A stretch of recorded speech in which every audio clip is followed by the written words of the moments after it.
Ya. Oke. Selamat malam, jumpa lagi di dalam program Suga-Sugamu Tuhan di malam hari ini. Betapa Tuhan luar biasa dalam hidup kita. Bersama saya Pastor Aldi masih ada, masih hidup, masih bergerak, masih bernafas, dan masih ingin menjadi berkat. Lewat program yang sederhana ini kita rindu menjadi berkat. Di malam hari ini saya percaya walaupun di Ambon sudah tengah malam, tapi sukacita kita malam hari ini karena kita percaya ada pesan Tuhan dari Sulawesi Tenggara yang akan memberkati kita. Sekali lagi, selamat datang buat narasumber kita, Bapak Pendeta Dr. Samuel Saka, saya panggil Om Sam. Tuhan memberkati, dan teman-teman yang mengikuti malam hari ini dimanapun berada, saya percaya malam hari ini kita rindu mengalami berkat Tuhan. Kita rindu mengalami kuasa Roh Kudus terjadi dalam rumah tangga kita, dalam keluarga kita, dalam pekerjaan kita. Sebab itu, malam hari ini engkau yang mengikuti, saya lihat ada mulai dari Yunani yang mengikuti, dari Malaysia, dari manapun berada, dari Amerika pun Indonesia yang ada malam hari ini, malam lawatan Tuhan. Malam Allah ingin memberkati saudara, ya. Saya percaya program ini terbatas, tapi Tuhan kita Tuhan yang tidak pernah terbatas untuk memberkati kita. Mari kita siapkan hati kita. Saya serahkan kepada pemimpin pujian kita, Ibu Pendeta Yanti Manopo.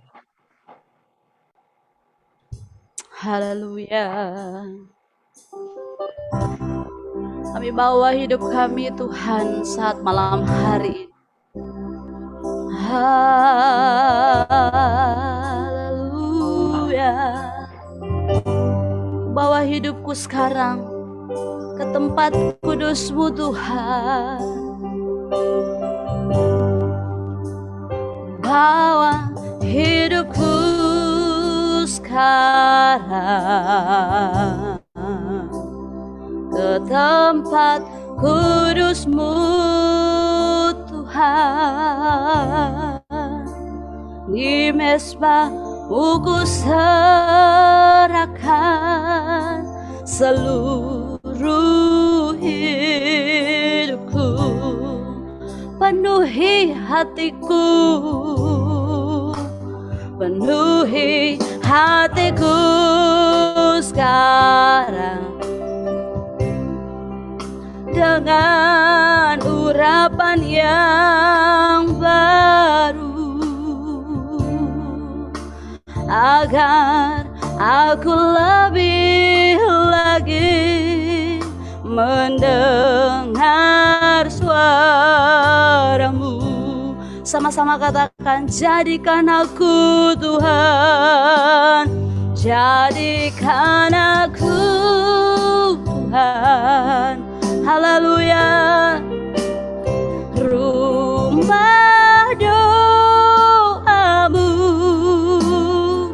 haleluya, agar semua suku bangsa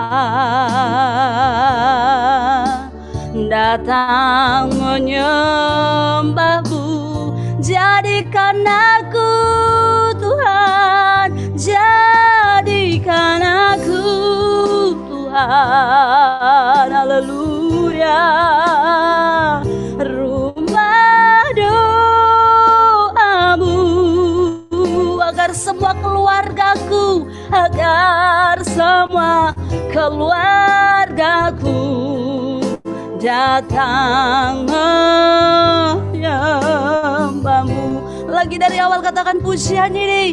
Kami bawa hidup kami Tuhan, ku bawa hidupku sekarang. Kami bawa seluruh hidup kami Tuhan malam hari ini ke tempat kudus-Mu Tuhan. Di mezbah-Mu ku serahkan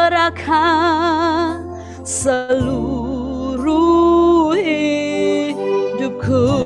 Penuhi hati kami Tuhan dengan urapan yang baru. Penuhi hatiku sekarang dengan urapan yang baru. Haleluya. Agar aku lebih lagi mendengar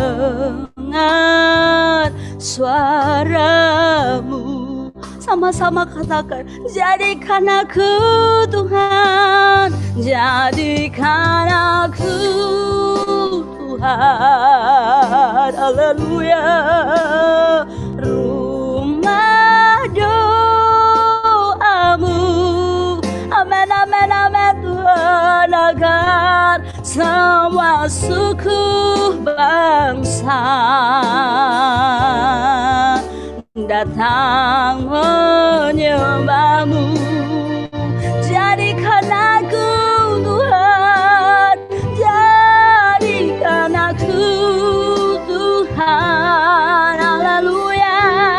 Jesus, rumah doamu agar semua keluargaku, agar semua keluargaku datang menyembahmu. Sekali lagi, jadikan aku Tuhan, rumah doamu. Jadikan aku Tuhan. Haleluya. Rumah doamu, ajaib Engkau, agar semua suku bangsa datang menyembahmu Tuhan, datang menyembahmu. Jadikan aku Tuhan, jadikan aku Tuhan. Haleluya. Rumah doamu agar semua keluargaku, agar semua keluargaku datang menyembahmu, agar semua keluargaku datang menyembahmu Tuhan, agar semua keluargaku datang menyembahmu, agar semua keluargaku, agar semua keluargaku datang menyembahmu. Haleluya. Ajaib Tuhan, Kau luar biasa bagi kami semua Tuhan. Oh, jadikan kami rumah doamu Tuhan. Kau ajaib Tuhan, Kau dahsyat dalam hidup kami Tuhan. Kami bersyukur malam hari ini untuk kebaikan-Mu Tuhan, untuk kasih setia-Mu dalam hidup kami Tuhan. Terima kasih Tuhan, terima kasih Yesus, terima kasih Roh Kudus. Kami mengucap syukur hanya di dalam nama Tuhan kami Yesus Kristus, yang adalah Tuhan dan Juru Selamat kekasih jiwa kami. Terpuji nama Tuhan, haleluya, puji Tuhan, amin. Wow, luar biasa. Jadikan kita menjadi rumah doanya Tuhan bagi bangsa kita. Saya percaya lewat malam hari ini kita rindu kembali diisi oleh kebenaran firman Allah. Sebab itu Bapak Ibu yang ada di Zoom meeting maupun yang ada saat ini menonton secara live streaming, kita rindu menerima berkat Tuhan yang luar biasa. Saya minta Pastor Efrahim yang akan berdoa untuk kebenaran firman Allah pada malam hari ini. Oke, kita satukan hati kita berdoa. Bapa di surga, terima kasih, kami bersyukur buat anugerah, buat kemurahan Tuhan. Karena malam ini kami diizinkan Tuhan untuk kami boleh bertemu satu dengan yang lain. Dan semua saudara-saudara, sahabat-sahabat FB dari suka-sukamu Tuhan akan mendengarkan kebenaran firman-Mu. Kami percaya firman yang akan diimpartasikan pada malam hari ini menjadi firman yang hidup, firman yang menguatkan, firman yang mengubahkan, firman Tuhan yang memulihkan. Dan kami berdoa buat hamba-Mu yang akan menyampaikan firman-Mu, biar ada dalam pengurapan Tuhan. Dan kami semua yang mendengarkan firman Tuhan, baik yang ada di Zoom meeting Tuhan, bahkan yang ada di yang menyaksikan acara ini di Facebook. Kami percaya mereka juga boleh menerima berkat-berkat Tuhan yang luar biasa. Dan biar kami semua boleh dimampukan Tuhan untuk menangkap pesan Tuhan pada malam hari ini. Terima kasih Bapa, siaplah hati kami untuk mendengarkan, merenungkan, serta melakukan kebenaran firman-Mu hanya dalam satu nama yang ajaib, yaitu di dalam nama Tuhan Yesus Kristus. Haleluya. Amin. Sekali lagi terima kasih buat hambanya Bapak Pendeta Efraim. Dan malam hari ini kita akan mendengarkan firman Allah. Kalau tidak mengapa Bapak Ibu yang kameranya belum dibuka untuk bisa untuk dilihatin wajah-wajah yang penuh dengan sukacita yang akan terima firman Tuhan. Dan sebelum saya serahkan kepada Bapak Pendeta Dr. Samuel Saka, kita nyanyikan pujian Suka-Sukamu Tuhan. Saya serahkan kepada Ibu Yanti. Setelah itu kita akan serahkan kepada narasumber kita pada malam hari ini. Kalau bisa, yang bisa buka kameranya malam hari ini.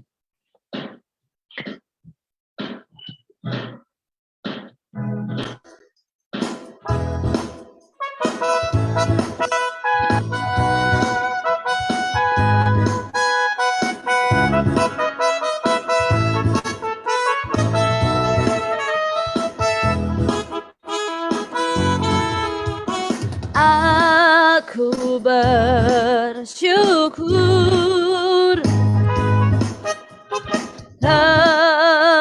kepadamu,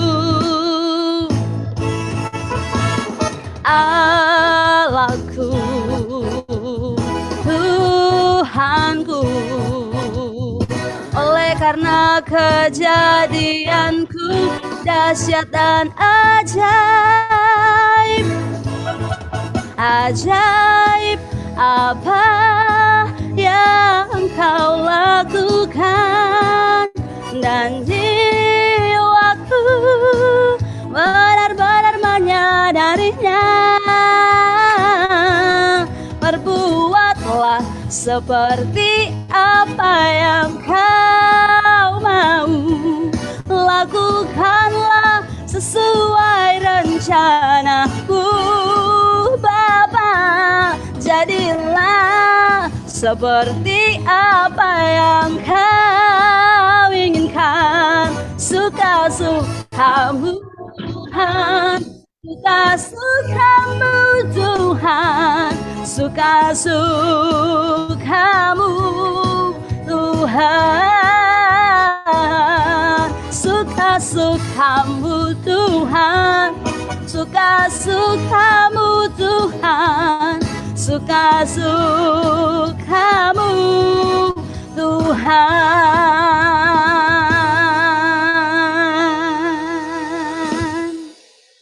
Waktu kesempatan saya serahkan kepada hambanya.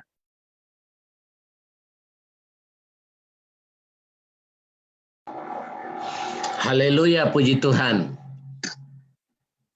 Bersyukur pada Tuhan sudah memelihara kita dan memungkinkan kita berjumpa kembali malam hari ini. Bapak, Ibu, Saudara-saudara sekalian, tentu pelajaran tentang Roh Kudus begitu banyak telah disampaikan, bahkan dikhotbahkan kepada kita semua, sehingga tidak kurang pelajaran yang dapat kita terima dari banyak pendeta senior yang selama ini menuntun kita. Oleh karena itu, malam hari ini saya tidak banyak membawakan teori. Saya mengajak saudara untuk melihat kebutuhan Roh Kudus dalam keluarga kita. Sesuai tema yang diberikan kepada saya, maka saya melihat betapa pentingnya Roh Kudus itu untuk keluarga kita. Bicara tentang Roh Kudus itu sendiri, itu membutuhkan upaya keseriusan dari setiap orang untuk mendapatkan kepenuhan roh di dalam kehidupannya. Itu harus dengan upaya yang keras, dari upaya pribadi, dari penyerahan hati, kerinduan yang dinyatakan kepada Tuhan. Karena cuman itu yang dapat membawa kita kepada kepenuhan roh, kepada kehidupan yang diisi oleh roh.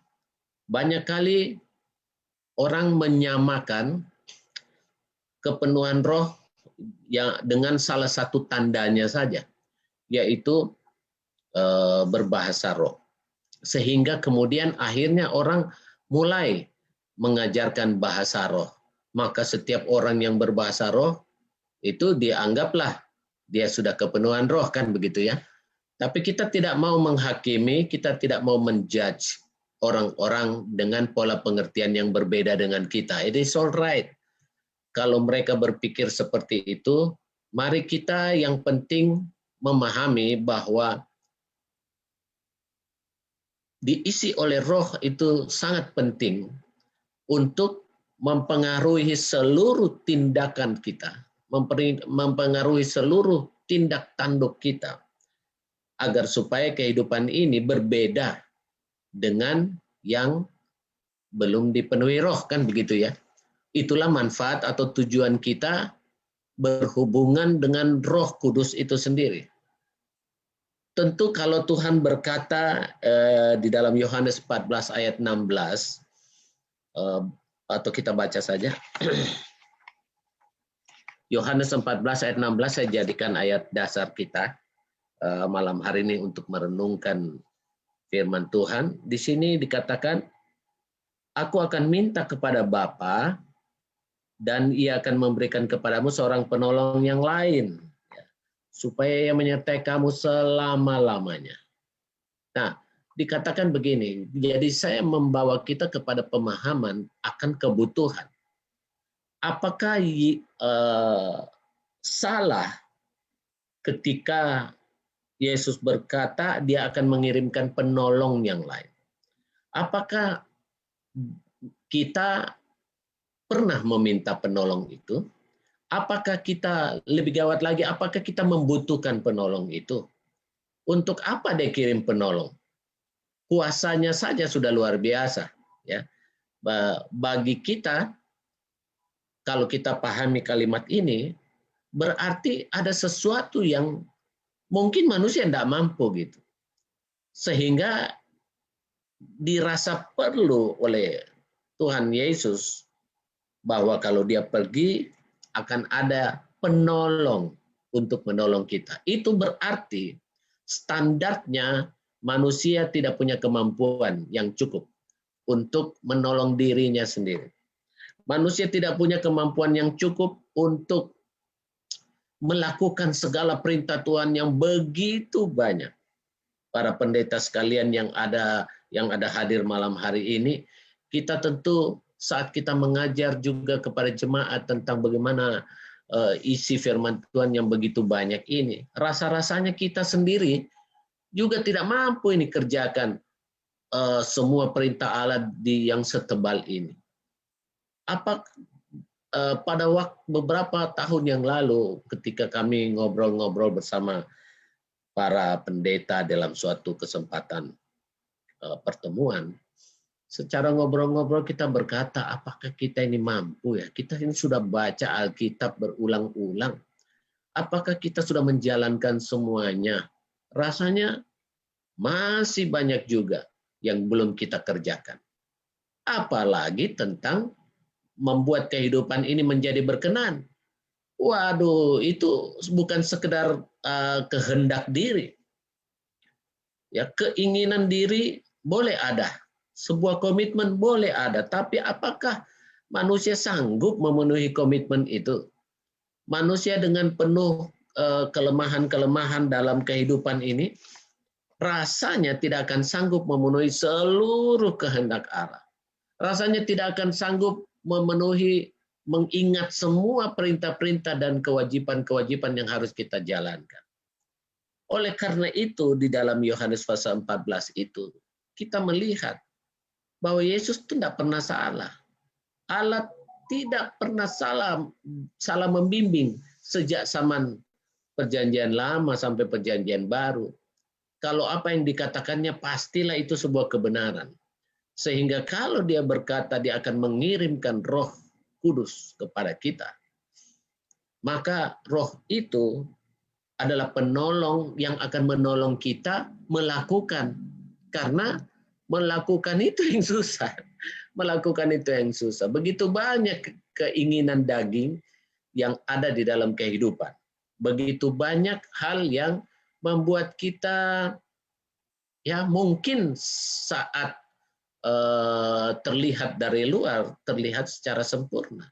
Tetapi mengukur kehidupan dengan Alkitab, mengukur berapa persentase dari yang sudah kita lakukan perintah Tuhan dibanding dengan total perintahnya, mungkin masih jauh. Nah, oleh karena itulah kita dikirimin seorang penolong yang lain, kata firman Tuhan. Dan penolong ini akan sangat berguna buat kita. Mungkin kita akan lihat beberapa ayat saja di tengah-tengah renungan ini sambil mengimplementasikan bagaimana pengaruhnya dalam keluarga. Bapak, Ibu, saudara-saudara sekalian. Yang pertama adalah bahwa semua manusia hidup dalam lingkungan yang buruk. Saya berani berkata lingkungan kita buruk karena memang Tuhan tidak hukum dengan api ini kalau tidak buruk, ya. Tidak mungkin. Ini sudah terlewat buruk dan Tuhan sudah tahu ini kejahatan manusia tambah hari tambah buruk sehingga memang akan dibakar dengan api. Tuhan sudah melihat jauh dan penghukuman itu sudah berulang kali terjadi. Mungkin saudara ingat ketika sama Nuh, semua manusia ditenggelamkan. Bapak Ibu, kalau ditembak mati itu jauh lebih baik. Tapi ditenggelamkan, menderita itu matinya. Ya. Nah, saya membayangkan betapa apakah Allah kita ini kejam banget ke orang ditenggelamkan begitu ya. Tapi kalau sampai Tuhan melakukan begitu, itu artinya sudah kelewatan. Kita ini manusia sudah kelewatan. Sampai Tuhan harus menghukum dunia dengan ditenggelamkan semua. Ya. Kita walaupun penenggelaman itu sebuah sanksi yang tegas, tetapi tetap juga rasanya nggak enak. Makanya waktu Menteri Susi diangkat menjadi menteri di negara kita, coba lihat bagaimana dia menenggelamkan ratusan kapal yang dianggap melanggar. Ya. Dan walaupun itu rasanya sedih, sepertinya kayak tidak berperi kemanusiaan, atau berperi kemanusiaan juga, karena kan bukan manusianya yang ditenggelamkan, manusianya disuruh naik. Jadi tidak berperi ke kapalan.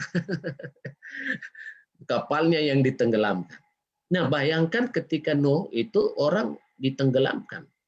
Mari kita melihat bagaimana manusia menjadi makin hari makin jahat. Nah, sama kemudian terjadi berulang-ulang penghukuman bagi Sodom dan Gomora, kemudian penghukuman bagi Israel sehingga terbuang keluar dari Israel, ya terbuang ke Babel. Itu semua kan karena pelanggaran-pelanggaran. Ya, maksud saya kita merefresh balik betapa manusia tidak mampu sesungguhnya. Nah, kita juga begitu. Kita di zaman akhir ini, jangan bilang jemaat, kita lagi pendeta, tidak mampu untuk mengukur, kalau kita mau ukur dengan sejujur-jujurnya, belum mampu untuk melakukan seluruh bagian kehendak Allah yang begitu banyak dan begitu sempurna. Maka, mari kita lihat dampaknya kemudian. Manusia ingin masuk kepada kebenaran. Manusia ingin berbuat hal-hal yang benar dalam hidupnya, tapi pengaruh dunia yang keras ini cenderung menjatuhkan kita. Jangankan yang sekarang, bahkan dinubuatkan sepertiga bintang di langit akan gugur. Itu akibat pengaruh-pengaruh dunia. Nah, kita melihat bahwa kalau begitu, siapa yang akan membawa kita kepada kebenaran? Nah, kan begitu ya. Baik, Kita baca Yohanes 16 ayat 13. Yohanes 16 ayat 13.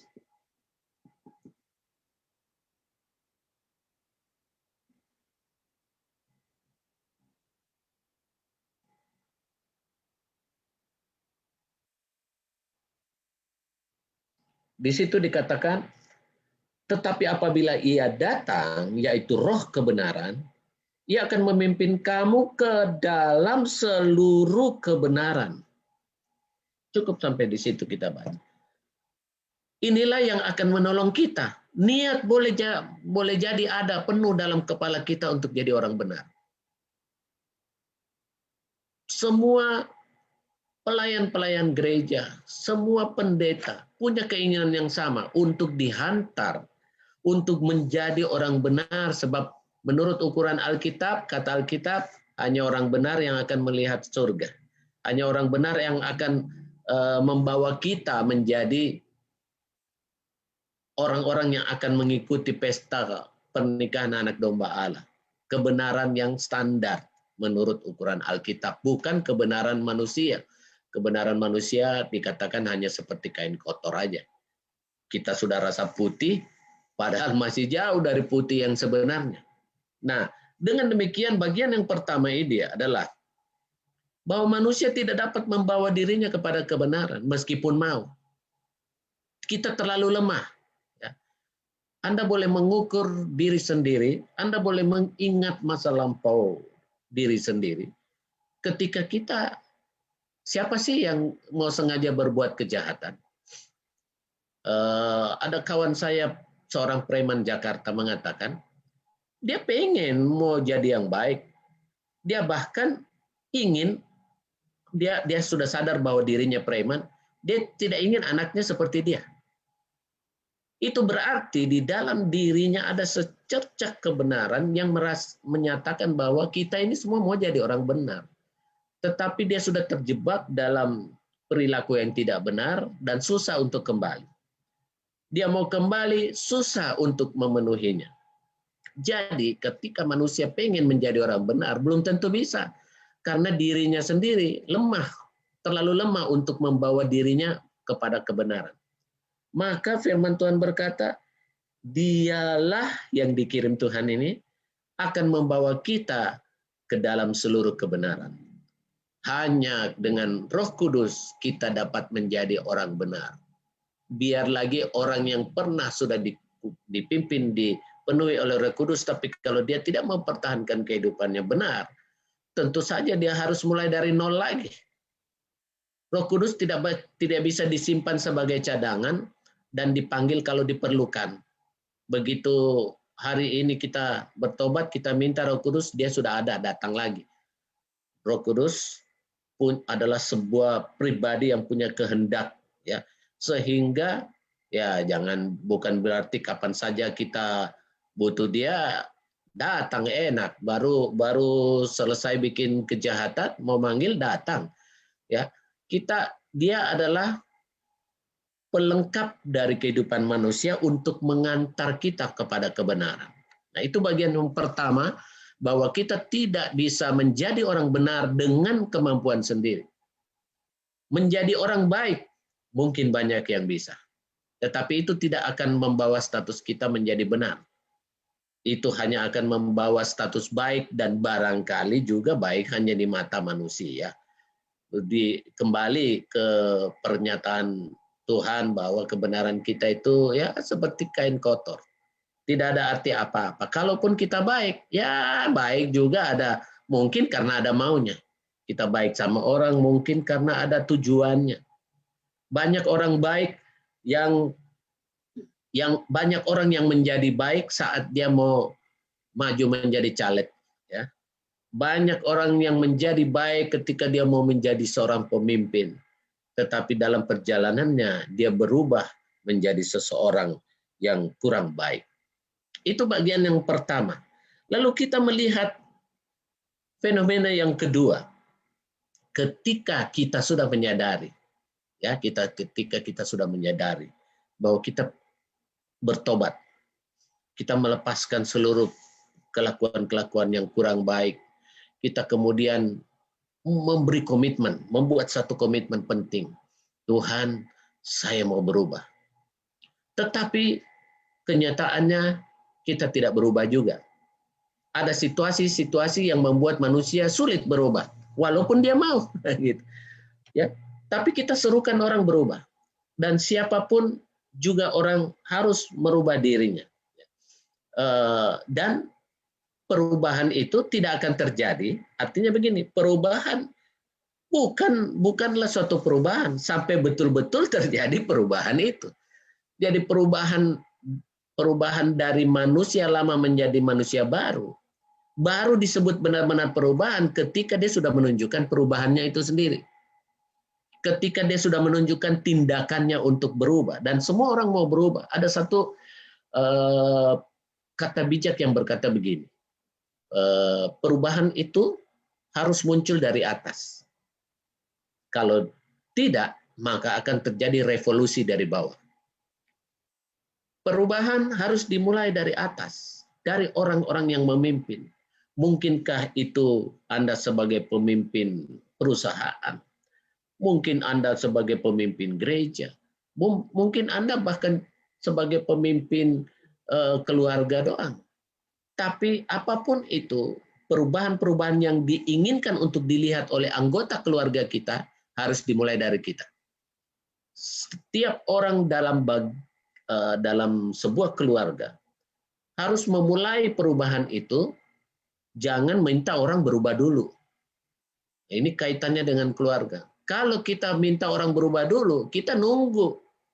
Kita tidak akan berubah. Dan akhirnya karena dia tidak juga mau berubah, kita bilang, kalau gitu saya tidak mau berubah dong. Tidak perlu. Perubahan itu harus dimulai dari kita. Siapapun yang berinisiatif tentang sebuah perubahan, dia harus memulainya. Khususnya para pemimpin. Khususnya para kepala rumah tangga. Nah, mari kita lihat kalau begitu, ketika sudah ada keinginan untuk berubah, apakah kita bisa berubah? Kita tidak seperti Spider-Man atau Superman yang kita bisa berubah kapan saja.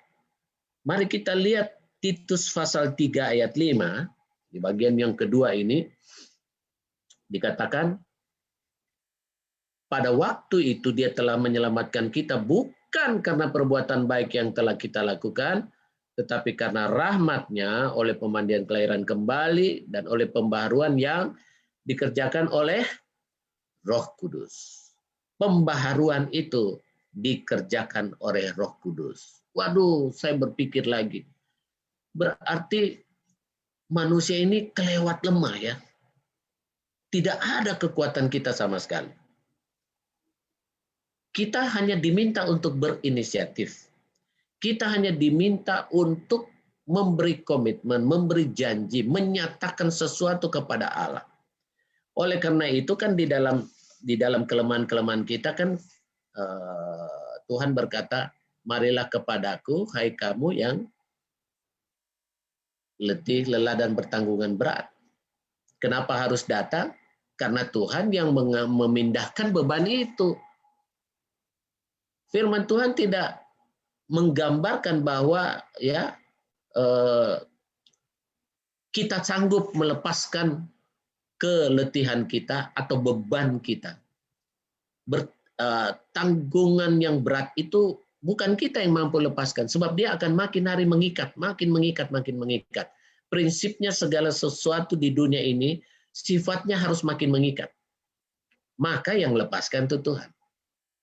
Kita boleh lepaskan, ada sebuah lagu rohani di Bill Gaither Homecoming yang sangat terkenal dan saya menyanyikan dari kecil itu, dia bilang, bawa bebanmu kepada Yesus. Lay down your troubles kepada tangan Tuhan. Nah, saya berpikir dari dulu, kenapa tidak langsung taruh di tanah itu beban? Kenapa ditaruh di tangan Tuhan? Kenapa serahkanlah kekhawatiranmu kepada Tuhan? Kok tidak dilempar saja, lepas sendiri? Karena manusia tidak mampu lepas dari kekhawatiran. Manusia tidak mampu lepas dari beban dan tanggung jawab yang berat. Maka dengan demikian bagian yang kedua yang kita lihat saat ini adalah bahwa Roh Kuduslah yang mengerjakan pembaharuan itu di dalam kita. Dengan baru melihat dua hal ini saja kita sudah mulai membayangkan, oh betapa kalau begitu manusia sangat membutuhkan Roh Kudus. Oh betapa kalau begitu keluarga saya membutuhkan Roh Kudus. Kenapa? Kalau cuma seorang ayah yang dipenuhi Roh Kudus, lalu anak-anaknya acuh tak acuh aja terhadap Roh Kudus. Apakah sang ayah mampu memikul beban anak-anaknya ketika mereka ditimpa kesusahan, ditimpa masalah, ditimpa apapun yang membuat mentalnya down? Ada seorang bapak rumah tangga karena mentalnya yang down, dia lalu memutuskan untuk mengakhiri hidupnya. Siapa yang mampu mencegah kalau dia pergi sembunyi-sembunyi, pergi mengakhiri hidupnya? Siapa yang mampu mencegah? Tidak ada. Makanya kita semua harus meminta Roh Kudus mengisi kehidupan kita agar setiap orang dapat ditolong pada masa-masa dia sukar, tidak mudah putus asa, lebih-lebih lagi ketika dia ingin berubah, ketika dia ingin mengalami perubahan, ketika dia ingin hidupnya yang kotor ini berubah menjadi hidup yang menyenangkan Tuhan. Iblis nggak mau lepas begitu saja, enak saja kamu mau pergi ya. Aku sudah bilang saya sudah kasih kesenangan kepada kamu, lalu kau mau enak-enak pergi sama Tuhan Yesus. Tunggu dulu. Dengan ikatannya dia akan menjatuhkan kita, mencelakakan kita kalau perlu, karena kita sudah terikat cukup lama dan dia tidak akan melepaskan. Kalau kita mendengar pernyataan sebuah lagu dari rock bandnya yang berjudul Bohemian Rhapsody yang kemudian menjadi judul film yang cukup terkenal dan mendapatkan penghargaan di Academy Award. Itu adalah lagu yang sangat-sangat terkenal dan hasil dari royaltinya memewahkan kehidupan penulisnya, penyanyinya, sampai anak cucunya. Jadi iblis menjanjikan sesuatu yang sama, tetapi sayangnya semu karena tidak membawa kehidupan yang kekal.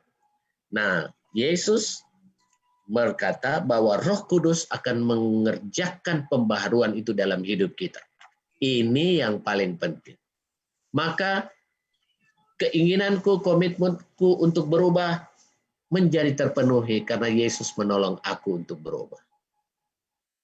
Roh Kudus menolong kita untuk melakukan perubahan itu sehingga kehidupan kita menjadi manusia baru yang menyenangkan Tuhan. Perhatikan dengan baik bahwa menjadi manusia baru bukan sekedar keinginan yang dapat kita lakukan sendiri. Bagian yang ketiga, kita hidup masih dalam daging. Kita bukan hidup di gunung.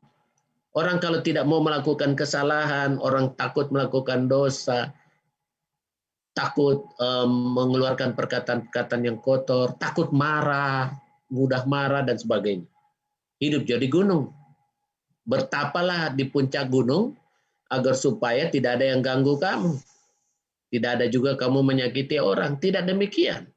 Kita hidup di tengah masyarakat, dan kita rentan untuk mendapatkan masalah, atau rentan untuk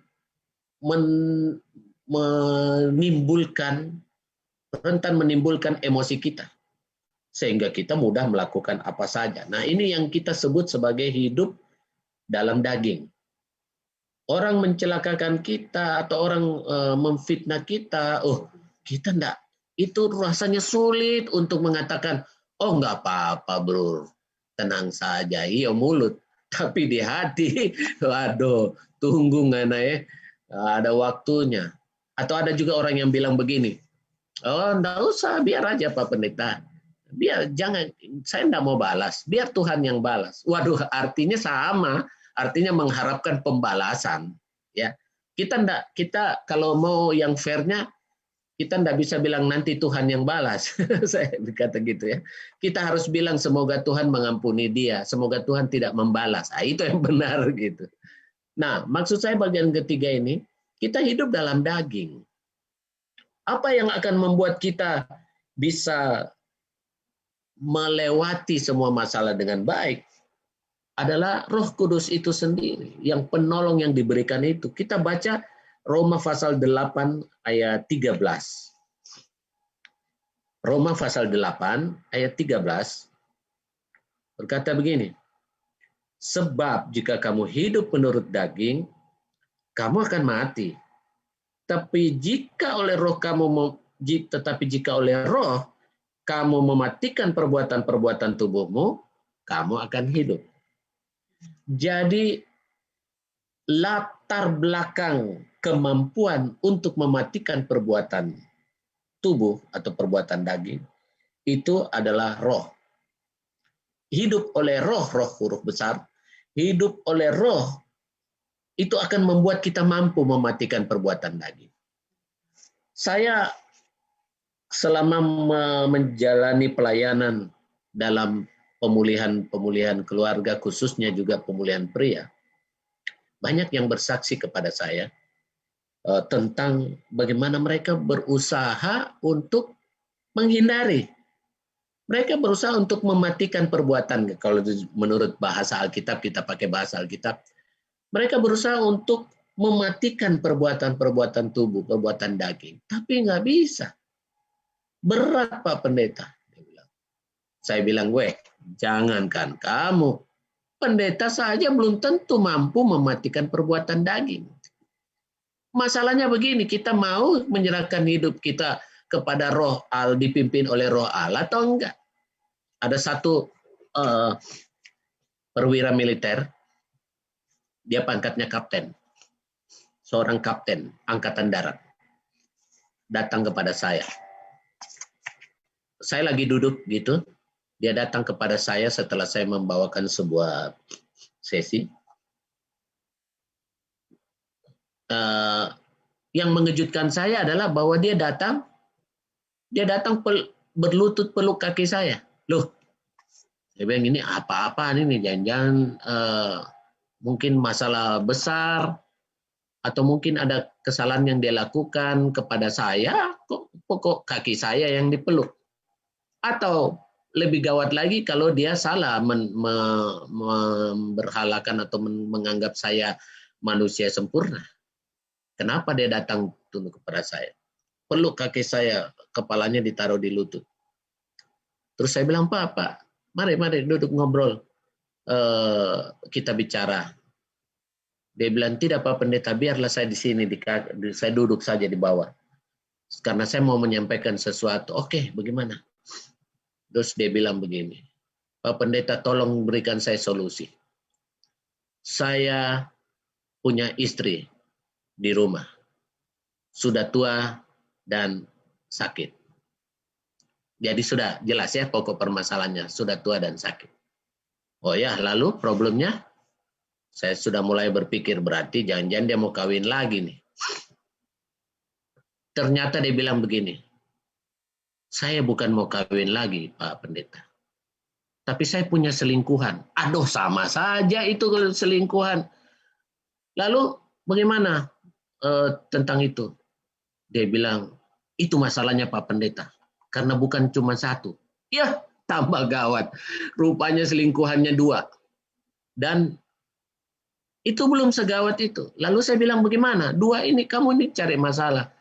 Tapi sudahlah. Lalu 2-nya itu bagaimana? Dia bilang, ini masalah yang paling penting Pak Pendeta.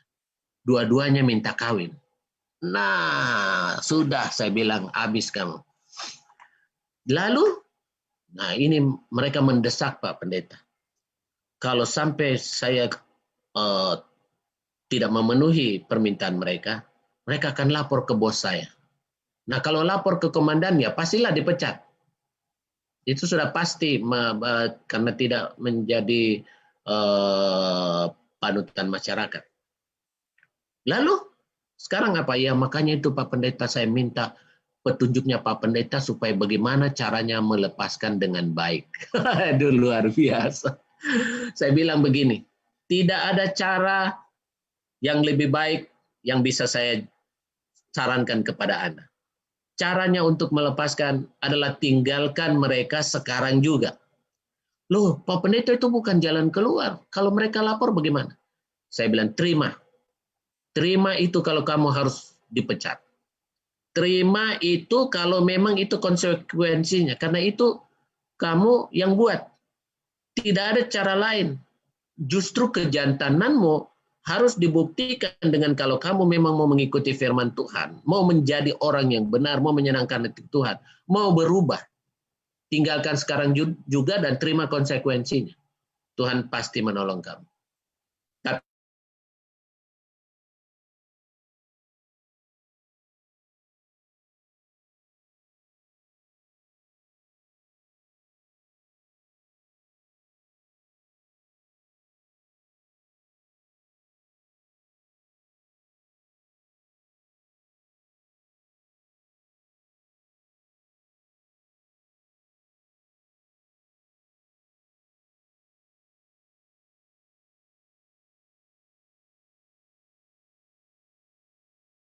Dalam roh, hidup menurut keinginan roh.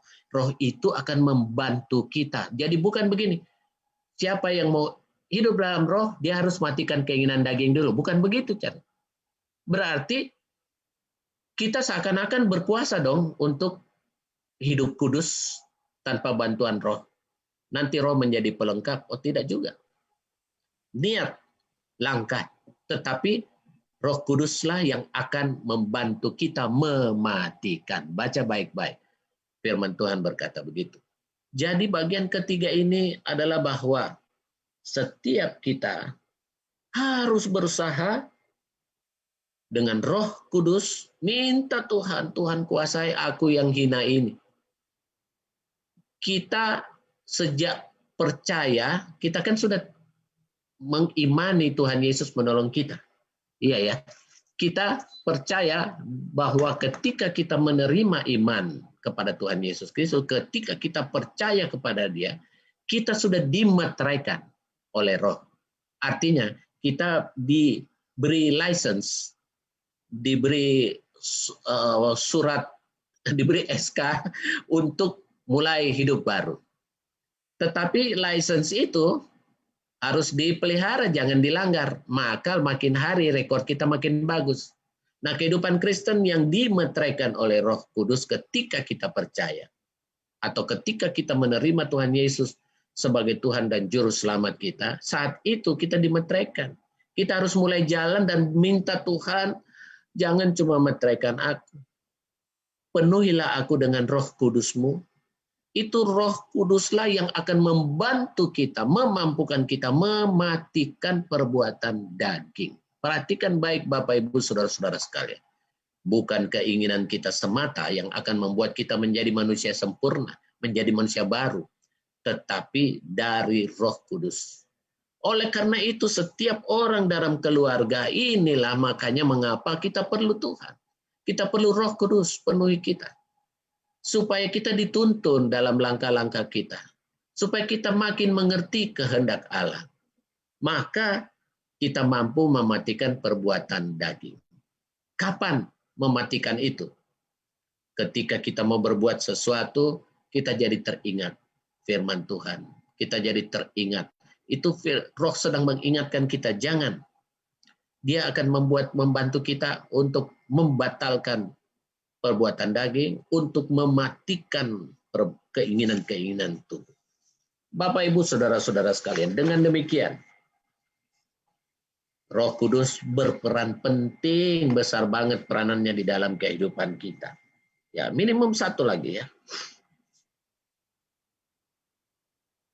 Dikatakan di dalam 2 Korintus 3 ayat 17. Coba kita baca 2 Korintus 3 ayat 17.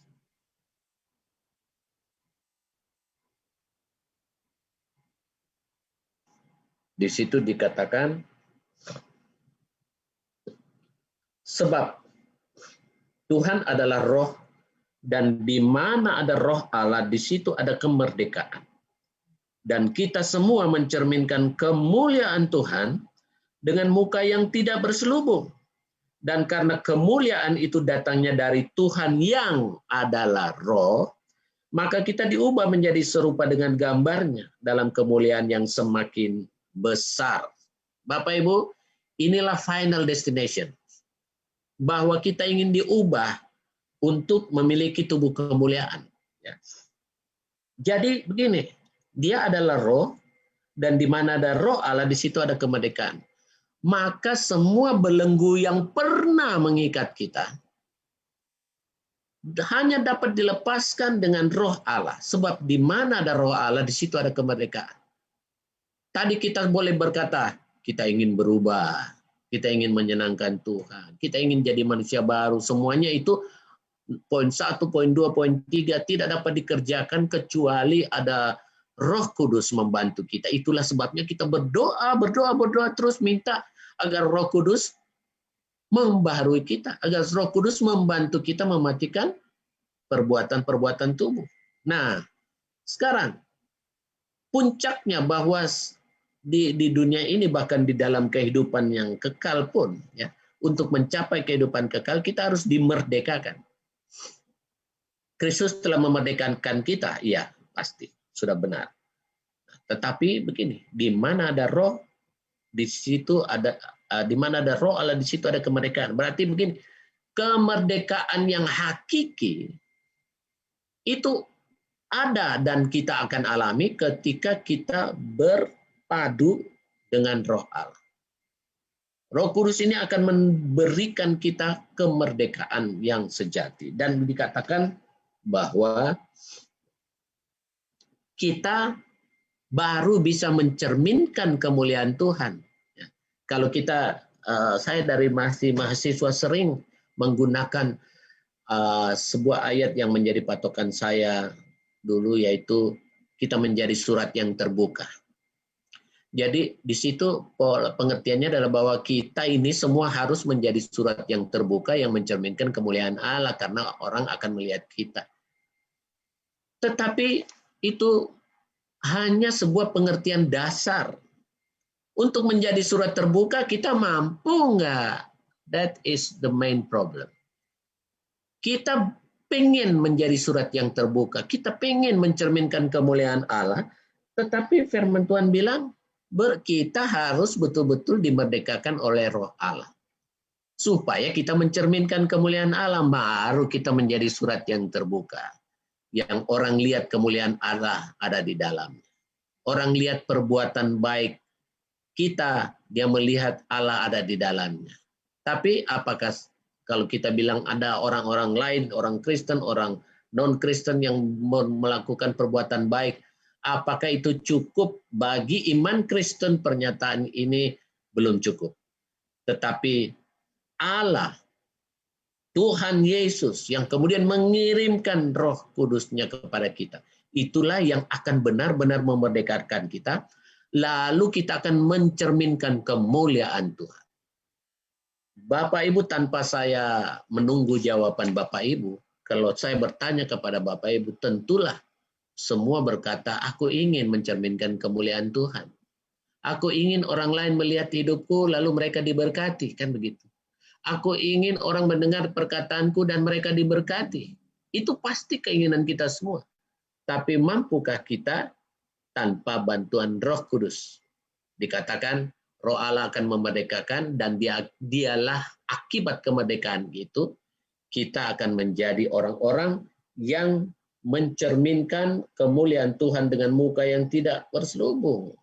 Lalu kita baca terusnya, kemuliaan itu datangnya dari Tuhan yang adalah Roh. Jadi begini, mencerminkan kemuliaan Tuhan pun bukan kita yang buat. Perbuatan baik kita, perbuatan mulia kita, sumbangan-sumbangan kita, pelayanan-pelayanan kita, itu tidak akan bisa mencerminkan kemuliaan. Mungkin cuma sedikit, secercah, setitik saja. Tidak ada nilai yang besar. Karena dikatakan dalam ayat 18-nya, kemuliaan itu datangnya dari Tuhan. Tuhanlah yang akan membuat Bapak Ibu Saudara ketika hidup bermasyarakat, ketika hidup dalam keluarga, dalam membina anak-anak, baik istri yang mendampingi suami, mengurus suami dan keluarga, atau seorang kepala keluarga yang mengurus keluarganya, mencari makan untuk keluarganya. Semua itu di segala bidang kita butuh Roh Kudus. Kita butuh Roh Kudus bagi kita di tempat kerja. Kita butuh Roh Kudus bagi kita di sekolah, di tempat pendidikan. Kita butuh Roh Kudus. Jangan berpikir Roh Kudus saya butuh nanti di gereja kalau saya mau pujian penyembahan. Tapi Roh Kudus itu kita butuhkan di mana saja kita berada untuk memungkinkan kita memancarkan kemuliaan Allah di tempat kerja, di sekolah, di kampus, atau di tengah-tengah keluarga. Oleh karena itu, Bapak, Ibu, Saudara-saudara sekalian, mari kita bawa keluarga kita untuk semuanya dipenuhkan oleh Roh Kudus. Kenapa? Karena Dia betul-betul yang memimpin. Dia yang akan memimpin mereka. Kita bapak rumah tangga tidak bisa menjamin untuk memimpin mereka 24 jam. Kita ibu rumah tangga tidak bisa memimpin mereka 24 jam. Tapi kalau kita minta Tuhan memimpin, Roh Kudus memimpin keluarga kita, Roh Kudus memimpin saya, memimpin istri, memimpin anak-anak, maka Dialah pemimpin yang sebenarnya akan memerdekakan. Keluargamu akan mencerminkan kemuliaan Allah. Demikian firman Tuhan malam hari ini. Saya serahkan kembali ke Pak Aldi dulu. Oke, saya percaya malam hari ini betapa pentingnya keluarga dalam kehidupan kita. Malam hari ini sekali lagi terima kasih buat Bapak Pendeta Dr. Samuel Saka, Bapak Ibu yang malam hari ini mengikuti Zoom meeting maupun yang menonton live streaming. Saya buka ruang pertanyaan. Ada yang bertanya? Boleh? Lisa? Oke, silakan. Oke, puji Tuhan.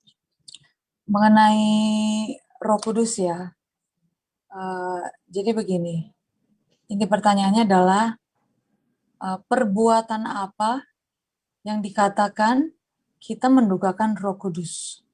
Karena firman Tuhan katakan bahwa jangan kita mendukakan Roh Kudus.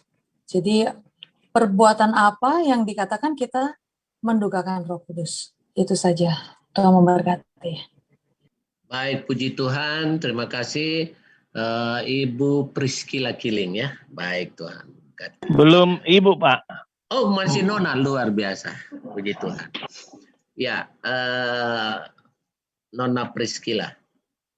Memang di dalam Alkitab, satu-satunya yang dinyatakan sebagai mendukakan oleh Roh Kudus adalah secara khusus apabila kita menghujat.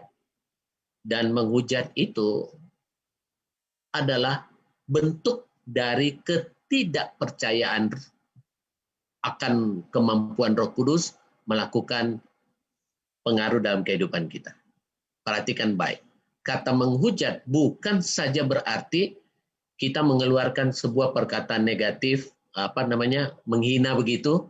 Ya, samalah seperti misalnya contoh ada orang yang menyatakan tanda salib kita itu jin kafir dan sebagainya. Contoh-contoh seperti itu. Bagi kita ya mungkin itu kata-kata negatif yang gampang keluar dari mulut manusia. Tetapi juga kita dapat mendukacitakan Roh Kudus ketika kita berpaling dari Tuhan dan atau tidak percaya, ya, meragukan kemampuan Roh Kudus untuk melakukan sesuatu yang berefek pada kehidupan kita. Itu berarti kita menganggap Roh Kudus itu tidak berarti apa-apa. Dia tidak punya efek apa-apa terhadap kehidupan saya. Mungkin itu bagian dari perkataan-perkataan yang menghujat walaupun tidak dalam bentuk negatif.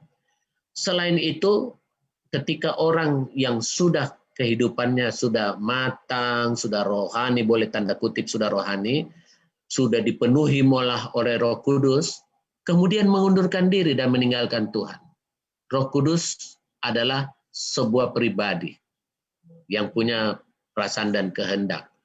Kalau kita saja manusia ditinggalkan begitu kita berduka, maka apalagi Roh Kudus yang punya cita-cita masa depan membentuk masa depan kita supaya jadi orang yang dipermuliakan oleh mencerminkan kemuliaan Allah, tentu dia berduka. Sehingga mari kita mempertahankan iman kita. Jangan pernah meninggalkan Kristus, apalagi yang sudah. Apakah cerita saya ini sebuah ilustrasi? Bapak Ibu, banyak orang yang sudah dipenuhi Roh Kudus terus berpaling. Apalagi berpaling bahkan menyangkal Tuhan lagi, bukan sekedar malas beribadah, bukan sekedar dia kemudian tidak pernah lagi ke gereja, tetapi dia malah meninggalkan Tuhan. Ini pelayan yang sudah dipenuhi Roh Kudus. Ini bukan 1-2 kisah, tetapi begitu banyak. Nah, ini salah satu bagian yang saya berani katakan mendukacitakan Roh Kudus. Bagaimana kita sudah ditolong, kita sudah diperbaharui menjadi manusia baru. Tahu-tahu kita sendiri meninggalkan. Kok bisa begitu ya Pak Pendeta? Ya, bisa terjadi. Banyak hal yang bisa terjadi.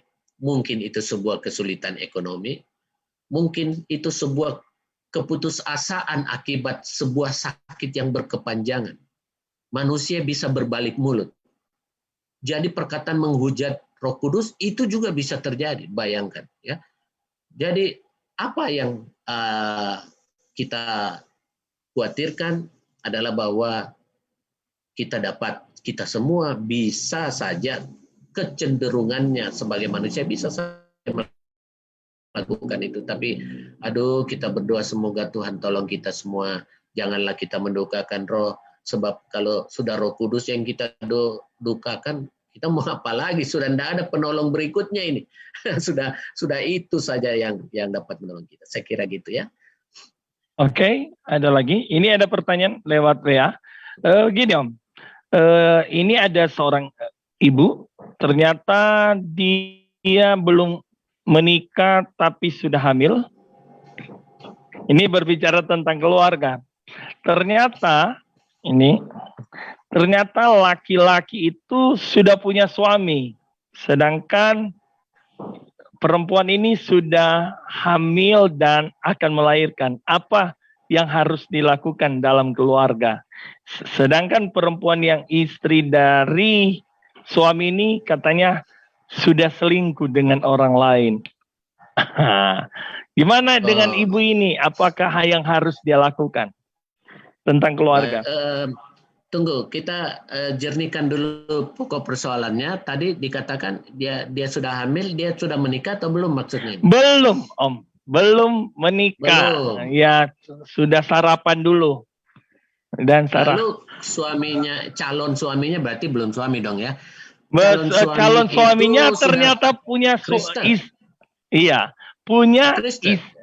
punya istri lagi, ternyata istrinya selingkuh lagi. Nah. Punya istri lagi, saya belum kena pokok permasalahannya. Okay. Kan tadi bilang belum menikah. Berarti jadi perempuan ini belum pernah, ibu ini lagi yang hamil. Perempuan ini hamil. Ternyata dia hamil dengan suami orang. Oh, ya. Okay. Ternyata suami orang ini, istrinya juga selingkuh dengan orang lain. Bagaimana perempuan ini, Om? Oke. Ya, sedangkan dia sedang hamil. Jadi, ini adalah suaminya orang. Dan mengapa dia selingkuh bersama si perempuan ini? Karena istri-istrinya, istri atau istri-istrinya ya, istrinya juga selingkuh pada orang lain, makanya dia juga selingkuh gitu ya. Lalu apa yang harus dilakukan? Apakah meminta kawin gitu ya? Apakah meminta kawin atau enggak usah gitu ya? Iya. Nah, itu. Oke. Baik, saya menjawab sebagai orang yang bergerak dalam menasehati atau memulihkan pernikahan, ya. Nah, ini kan belum kita bilang sebuah keluarga, ini baru mau jadi keluarga. Baru mau jadi dan ternyata kita meneropong ke depan ada lebih banyak masalah kalau dia kawin nanti. Ketika si wanita ini sudah hamil dengan si suami orang itu saja sudah sebuah persoalan. Maka jawaban saya begini, Jangan menambah persoalan itu. Jangan menambah persoalan itu. Maka mungkin agak saklek kalau saya berkata, jangan berupaya menikah dengan orang itu. Sebab dengan menikah dengan orang itu, pertama engkau akan hidup dalam persinahan selama-lamanya. Lalu kedua, engkau akan merusak keluarganya.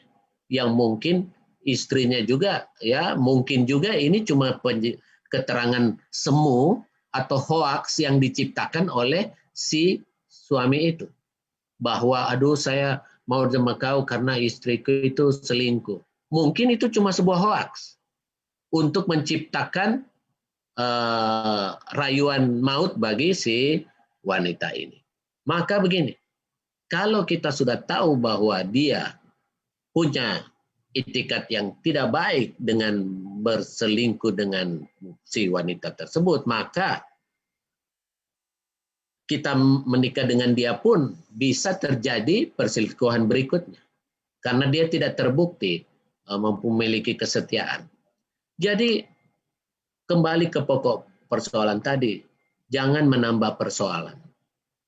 Kalau kita memang sudah hamil akibat perbuatan itu, terimalah itu sebagai sebuah konsekuensi akibat sebuah perbuatan dosa. Tapi jangan menambah perbuatan dosa itu dengan dosa yang lain. Mundur teratur, cari seorang pendeta untuk berkonsultasi dengan pendeta yang terdekat untuk kembali kepada jalan Tuhan. Minta pengampunan dosa. Ya, tidak ada dosa yang tidak diampuni. Cuma jangan juga berkata dengan demikian bikin dosa aja pasti diampuni. Susah, jangan begitu ya. Ada orang yang ketika dia bersaksi atau dia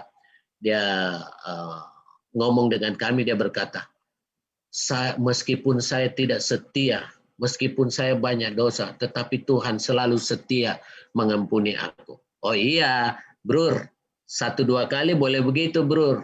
Tapi kalau terus-terus, belum tentu Tuhan mau ampuni. Tuhan tampar dulu, Tuhan jewer dulu, baru. Ya, jadi itu boleh 1-2 kali. Tapi kita kembali, itu cuma selipan saja. Kita kembali.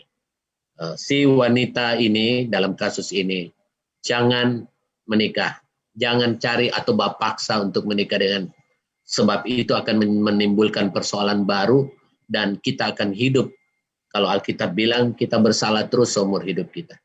Jadi tidak usah, lebih baik datang kepada Tuhan. Ada bahkan yang sudah kawin dengan orang yang tidak seiman, lalu dia mau kembali, ya tidak boleh, bahkan dikurung, disiksa. Ya, ini bukan cerita sinetron, ini kenyataan. Akibat dari kesalahannya menyangkal Tuhan, dia pertamanya happy, kedua sekarang suaminya mau kawin lagi dan tidak kasih. Kan boleh mereka. Ya. Mereka menurut aturan mereka boleh, tapi mau nggak kamu dimadu? Nah sekarang dia tidak mau, dia mau kembali kepada Tuhan, suaminya kurung dia, siksa dia sampai dia kemudian sakit, ya, dan ya singkat cerita dia meninggal dalam sakitnya. Banyak persoalan. Jadi lebih bagus dia kembali ke jalan benar, minta pertobatan, jangan paksa kawin. Tidak ada jalur lain yang lebih ke sana, ya. Oke. Ada lagi Pak Melki? Satu lagi saya sebelumnya, karena memang ada beberapa SMS, ada satu ya, sekali lagi masuk, saya tidak bisa menyebutkan nama, tapi ini memang menghubungi kami adalah seorang ibu, dia dari anak seorang hamba Tuhan, dia menikah dengan agama yang lain, akhirnya perjalanan dia pindah agama dan berjalan waktu, ternyata di agama itu dia tidak bisa ikut doa mereka, akhirnya dia diusir. Dia diusir ke rumah, dan ternyata di rumah bapaknya itu dipastori, dia merasa ditekan, dirasa sepertinya tertolak. Bagaimana yang harus dilakukan seorang ibu ini? Sedangkan dia melihat lingkungan, bapaknya seorang hamba Tuhan pun tidak mendukung untuk dia bangkit. Gitu ya. Oke. Ini terjadi di satu daerah, saya tidak bisa sebut daerah, tapi Ya. sempat menghubungi kami dan kami sedang membimbing apa yang harus. Ya, baik. Dia sudah menikah dengan beda agama dan dia kembali ini karena apa? Karena diceraikan atau? Karena dia tidak bisa ikut ibadah dan diusir kembali dan dia diusir ya. Tanpa cerai juga ini ya. Saya belum Ya, no problem. sampai di situ. Ya, no problem. Itu hanya keterangan tambahan. Yang jelas dia kembali ke rumah bapaknya yang adalah pendeta. Begitu ya. Lalu pendeta ini tidak mendukung dia. Wow, dia seperti ya. Ditolak lah gitu ya. Kalau bahasa kita, itu kau, kenapa kamu kembali? Kan sudah dibilang jangan dulu, tetap pergi. Kenapa kamu kembali? Nah, gitu. Oke, sekarang pendapat saya. Kita melihat ada dua sisi di sini. Penyesalan seorang anak. Bahwa dia wanita atau dia diusir atau diceraikan dan segala macam. Penyesalan seorang anak. Tetapi dia kembali. Kembali ini juga mungkin kembali terpaksa, seandainya juga tidak diusir, enggak kembali juga dia ya. Kita urai lagi. Dia kembali terpaksa atau kembali karena memang mau pulang. Seperti anak bungsu yang hilang di dalam Alkitab. Baru sadar dia sudah tidak punya apa-apa, baru kembali. Kan gitu. Jadi ada dua hal yang terjadi. Nah, sekarang kita lihat di sisi orang tua. Ada orang tua yang masih hidup dan yang seharusnya menjadi panutan. Yang seharusnya menolong orang-orang berdosa yang datang ke gereja. Kalau perlu menginjil supaya orang lain datang kepada Tuhan, bagaimana bisa dia tidak menerima anaknya yang kembali? Saya ingin berkata kepada anak ini, yaitu ibu tadi itu, meskipun orang tua menolak, tetap datang kembali kepada Tuhan dan terima semua penolakannya. Terima seluruh penolakannya, Bapak mau marah, mau cerewet apa, mau apa, terima. Karena memang itu konsekuensi logis dari kesalahanmu masa lampau. Bapak mana yang tidak masgul? Pasti masgul. Tetapi kamu jangan karena ditolak, terus mulai menyatakan seperti yang saya bilang tadi, masa si pendeta orang lain justru dipanggil diselamatkan, malah orang yang kembali nggak mau diterima. Tidak perlu ngomong seperti itu, ya. Bimbing ya kepada Pastor Aldi, bimbing dia untuk menerima semua itu dan membuatnya makin maju, sebab itulah tantangan barunya dia. Sebaliknya, kalau kita menemukan kesempatan untuk berbicara sama ayahnya, tentu kita akan berkata bahwa satu jiwa berharga di mata Tuhan. Maka anak yang kembali ini harus dibimbing untuk sampai menemukan kebenaran. Karena dia sudah kehilangan kebenaran ya. Meninggalkan kebenaran itu berarti kehilangan kebenaran, bahkan kehilangan keselamatan. Tolong dia, anggaplah, kalau kamu tidak mau menganggapnya lagi jadi anak, anggaplah dia orang lain yang mau kembali kepada Tuhan. Ya. Saya saat ini sedang menangani beberapa jiwa yang mirip persis apa yang Pastor Ali ceritakan. Dan saat ini sedang saya tuntun kembali ke jalan Tuhan. Dia menikah, dia adalah orang Kristen. Ya, saya minta maaf, saya sebut saja supaya makin meyakinkan kita bukan sekedar Kristen, dia orang Manado. Ya. Kan bisa tangkap kan artinya. Orang Kristen, orang Manado, keluarganya kuat dalam Kristen. Setelah berhasil, setelah sarjana, pergi menikah dengan orang lain beda iman dan dinikahkan di agama mereka. Setelah dia besar, setelah beberapa waktu, dia kemudian sakit. Perhatikan baik, dia sempat sakit stroke ringan. tidak sakit lumpuh total, stroke ringan. Lalu dia kemudian dikeluarkan dari pekerjaannya. Dia kerja di sebuah bank, perhatikan baik. Dia kerja di sebuah bank. Oh, anak istri happy dong. Tahu-tahu dia dikeluarkan, terus dia sakit, stres, stroke ringan. Ketika dia sakit, istrinya meninggalkan dia. Mau salahkan istri? Oh enggak. Nggak bisa, karena iman mereka bilang begitu. Kalau suami tidak bisa menafkahi, halal untuk ditinggalkan. Bisa saja ditinggalkan, begitu ya. Kita tidak perlu mengutip apapun bagian dari pelajaran mereka. Tetapi itu adalah konsekuensi. Sekarang dia sadar dan dia kembali. Saya mau kembali kepada Tuhan. Saya bilang, jangan cuma ngomong. Kalau kau cuma ngomong bilang kau mau kembali kepada Tuhan, bukan berarti kau bisa selamat. Satu-satunya jalan kembali kepada Tuhan adalah bertindak masuk gereja. Dan dia mau masuk gereja, saya bimbing pelan-pelan sampai sekarang. Sama, banyak kejadian yang persis seperti Pastor Aldi. Ada satu kasus juga yang baru saya dapatkan kemarin. Sama juga, dia menikah Muslim, lalu kemudian dia ditinggalkan oleh istri dan anak-anaknya. Sama juga, ini satu cerita lain. Terus dia yang tadi malam. Lalu dia mau kembali. Dia mau kembali. Begitu dengar suaminya mau kembali ke Kristen, tapi tidak masuk gereja, belum berhasil masuk gereja. Dia mau kembali Kristen, istrinya yang Muslim itu berusaha mau minta kembali ke suami. Dia bilang, kan kita keluarga, saya menyesal tidak mau kembali, saya mau kembali kepada kamu. Tapi kita tetap di agama kita yang agama seberang.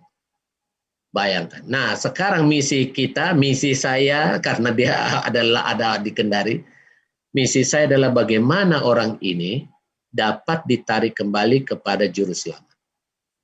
Itu yang baru akan saya hadapi. Dia bukan jemaat kami. Tetapi berita ini sudah sampai kepada saya, dan saya yakin apapun kisahnya, apapun prosesnya, kalau sampai ke telinga kita, berarti mungkin Tuhan ada menyuruh kita untuk melakukan sesuatu, ya. Jadi begitu Pastor Aldi. Semoga dia tetap tabah dan kuat kembali kepada Kristus meskipun. Amin.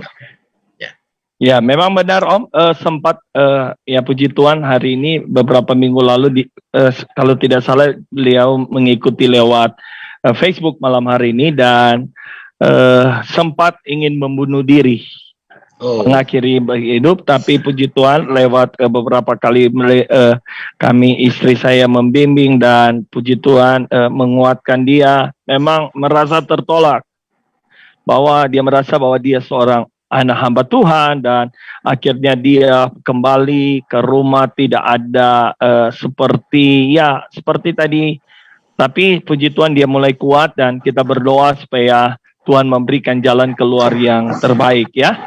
Puji Tuhan, ya, karena memang hari-hari ini saya percaya ada banyak persoalan tentang keluarga. Kita percaya memang sangat penting, kita berharap ke depan Om bisa untuk anak-anak, karena saya sendiri ini sejak umur 9 tahun dan saya masih bergumul buat papa saya yang pindah agama, dan saya percaya waktu Tuhan ya ada, dan itu adalah urusan Tuhan. Tapi saya dengan 13 tahun kami rumah tangga, istri saya belum pernah ketemu papa saya, ya. Tapi saya percaya bahwa waktu Tuhan, papa saya seorang pelayan Tuhan dulu, aktif di gereja, tapi tidak sekolah Alkitab, tapi karena keadaan ya. Tapi saya percaya satu saat Tuhan pasti ubahkan, ya. Amin. Itu ya keyakinan kita. Malam hari ini sudah di akhir acara kita, masih ada, kalau tidak Bapak Ibu bisa buka video muka-muka yang ada, bisa, karena setelah ini jam 10.30 ada tayangan Priscilla, maupun ada jam 11.30 ada Ibu Yanti, masih ada dua acara yang terus bergerak, karena saya percaya lewat media hari-hari ini untuk kita terus bergerak. Dan sepanjang hari ini terima kasih buat Om Samuel sudah menjadi narasumber, Ibu Rosephine yang sudah menjadi berkat tadi pagi. Tuhan memberkati Ibu. Saya percaya dua-dua dari apa tadi makanan bepeda ya. Ya, saya percaya luar biasa firman Allah dari pagi sampai malam hari ini, berkat Tuhan yang luar biasa sudah memberkati, dan saya percaya ada banyak orang yang bisa mengalami lawatan Tuhan, dan saya percaya lewat media. Saya sebenarnya tidak tahu media, tapi memaksa saya untuk belajar, dan saya bersyukur ya. Lewat media banyak orang walaupun saya tidak kenal dari mana, belum ketemu. Dan seorang ibu tadi saya katakan, anak seorang hamba Tuhan yang hampir mengakhiri hidup, tapi lewat pelayanan ya beliau kembali bangkit, dan kita berdoa biarlah lewat pelayanan. Saya mengajak saudara, saya percaya media bukan tempat kita persaingan, media tempat kita banjirilah dengan firman Allah. Maka saya percaya akan berkat Tuhan, ada pesan yang berharga, dan semua kita lakukan untuk Tuhan ya. Saya katakan sama istri, mau 1-2 orang lihat, tapi kalau ada orang bisa jumpa dengan Tuhan, saya percaya itu berharga di mata Tuhan. Amen. Tuhan Yesus memberkati. Sekali lagi terima kasih buat malam hari ini, dan kita akan ketemu lagi di besok hari di jam 7. Ada Bapak Pendeta Dani Samuel juga dari Manado, dan jam 9 kita ada Zoom meeting. Program Suka-Sukamu Tuhan bekerja sama dengan Pastor Committee yang ada beberapa hamba Tuhan yang akan di jam 9 pagi. Saya percaya walaupun dalam program yang sederhana, kita mau hari-hari ini membanjiri media dengan perkataan firman Allah, daripada kita membanjiri dengan hal-hal yang tidak membangun iman kita. Terima kasih. Saya minta dengan kasih Kristus, Bapak Pendeta Silas Sitorus ya, kalau saudara tahu dengan pesan yang berharga, akan berdoa untuk ya, beliau juga melayani lewat media, walaupun di pasar, walaupun ya ngomong-ngomong aja, saya percaya benih firman Allah tidak akan kembali sia-sia. Haleluya. Amin. Ya Pak, Tuhan. Bapak Pendeta Silas Sitorus untuk menutupi program malam hari ini.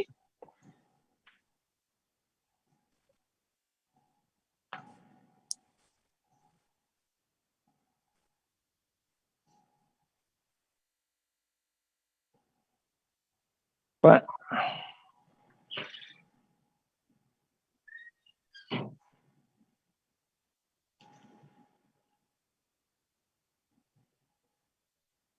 Gangguan?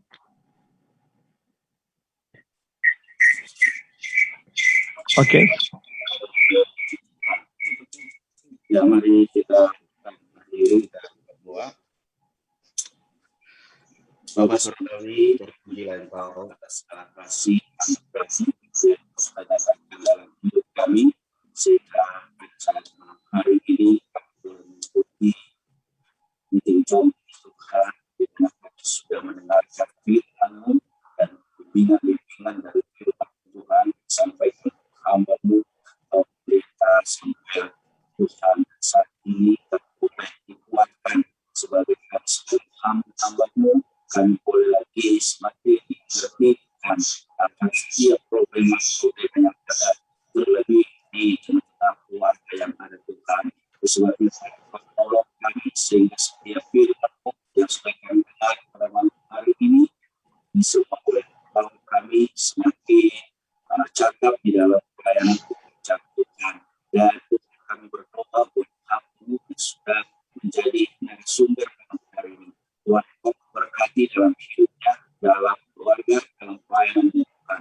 Biarlah penyertaan pimpinan berapapun boleh menjadi bagian daripada hamba-Mu, sehingga hamba boleh dipakai terus dalam bentuk pelayanan Tuhan dengan heran, dengan ajaib, hanya jiwa-jiwa yang diangkat untuk orang yang dan juga tugas kesehatan hamba-Mu di dalam setiap tugas pelayanan Tuhan, sehingga dengan kesehatan kekuatan yang dari Engkau dipakai dia untuk melayani pekerjaan.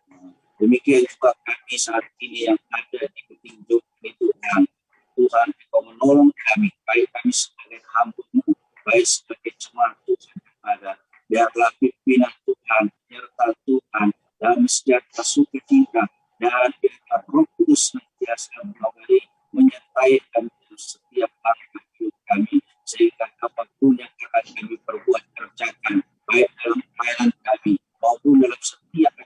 aktivitas kami.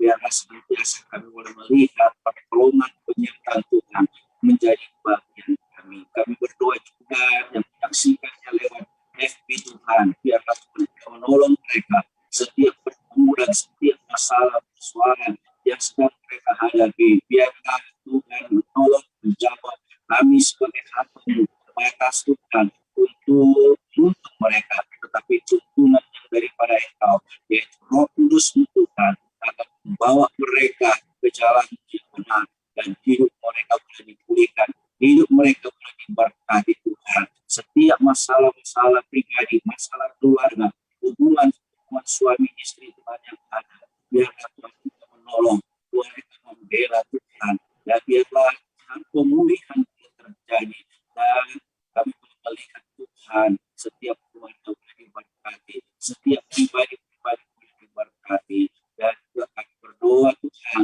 buat Tuhan Yesus hamba Tuhan Pastor Aldi masih Tuhan di dalam Tuhan pelayanan media ini dengan program suka-suka Tuhan. Biarlah Tuhan Engkau menolong, Tuhan Engkau memakai hamba-Mu, bahkan tim yang ada. Biarlah senantiasa penyertaan dan pimpinan Tuhan boleh menjadi bagian daripada hamba-Mu, sehingga apa mau Tuhan boleh disampaikan lewat program suka-suka Tuhan, dan biarlah lewat media ini boleh menjangkau jiwa-jiwa yang ada Tuhan untuk dibawa kepada kebenaran, kepada jalan hidup dan kemenangan yang daripada Engkau. Demikian juga Tuhan perjalanannya besok menuju Kalimantan Barat, kami serahkan ke tangan-Mu, biarlah pimpinan penyertaan-Mu ada menjadi bagian daripada hamba. Bahkan selama ada di Kalimantan Barat Tuhan, biarlah Tuhan menolong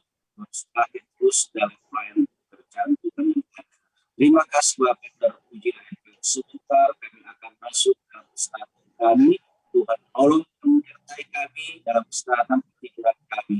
Kami boleh tenang dan kami boleh bangun dan kami boleh kembali memuji memuliakan Engkau, melakukan segala tugas kami terlebih dalam melayani pekerjaan Tuhan. Terima kasih Bapak, terpuji-pujilah Engkau.